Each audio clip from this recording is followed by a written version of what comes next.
Opinion: Best Minecraft Backgrounds and Wallpapers. Basic Wallpaper. Pros of enabling Basic MC Wallpaper.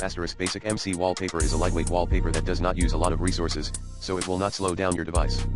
It is a simple and elegant wallpaper that can be used on any device.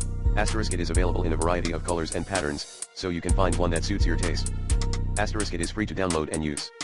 Cons of enabling Basic MC Wallpaper. Basic MC Wallpaper is a very basic wallpaper, so it may not be suitable for everyone's taste.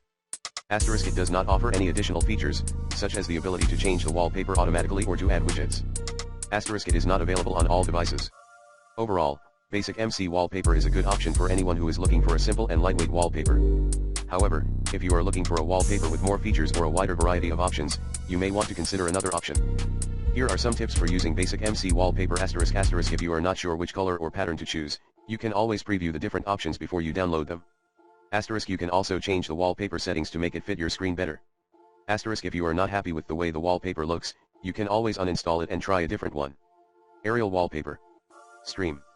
Workstation. The Fall. Toxic Relation. Tiny Island. Spider Eyes. Overworld and the Nether. Home Tree.